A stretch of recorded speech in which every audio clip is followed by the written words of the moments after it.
Hey guys, it's Anthony with the Rad Company, and if you're watching this video, you're probably wondering, does GTECHNIQ CSL need to be topped with GTECHNIQ EXO V4? So we're answering that question and more in today's FAQ video. So when people talk about GTECHNIQ CSL, they're often referring to GTECHNIQ EXO V4 within that same sentence. Now, why is that? It's because these two products go together like bread and butter.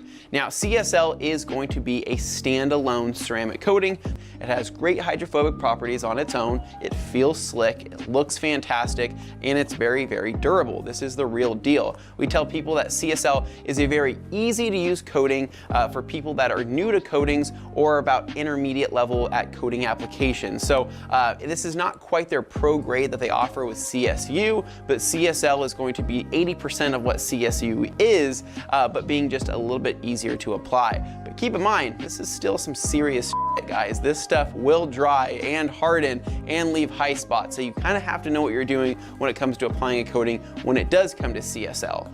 Now, EXO V4, why does this exist if this already does such a good job? Well, GTECHNIQ wanted to make a more hydrophobic top coat, something that can be used on its own or on top of CSL. Now, EXO V4 is going to be purely a hydrophobic coating with a little bit of protection. You're gonna get most of your protection out of CSL, but this is kind of like the cherry on top. I tell people, in terms of an analogy, CSL is gonna be like your warm winter coat, your favorite winter coat that you love putting on, but the problem with it is that it's not weather resistant, meaning once it starts raining or snowing, that warm coat now becomes a damp warm coat, and that's not super comfortable. So EXO V4 is going to be that extra windbreaker on top, that extra water repelling coat that goes on top of your coat, the coat for your coat for your coat, that makes it all work together. And so EXO V4 is going to be a very hydrophobic coating on its own, but the weird part about it is that CSL actually feels slicker on its own than when topped with EXO V4. EXO V4 doesn't quite have the slickness that CSL is going to have, but it is going to have better hydrophobic properties and better self-cleaning ability. Now, self-cleaning, that is a very complicated term, because are these cars actually cleaning themselves?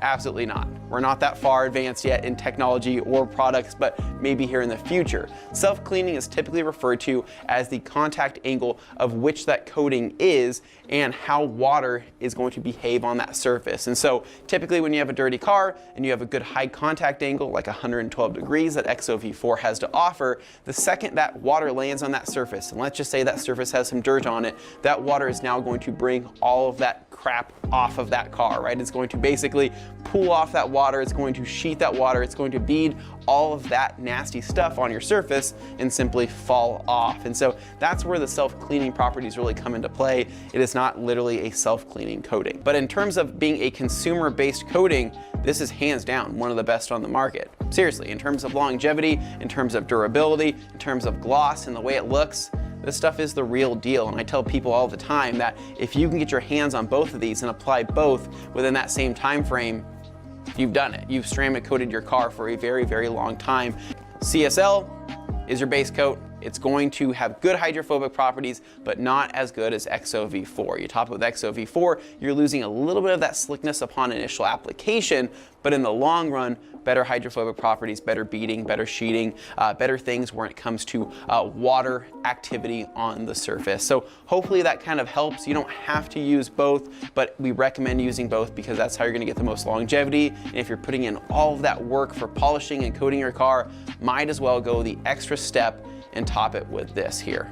I know this is a ton, but hopefully this is helpful. Hopefully this has been entertaining. And as always, if you guys like this video, make sure to give us a big thumbs up. Subscribe down below for more and stay tuned for more videos right here at the Rad Company FAQ channel.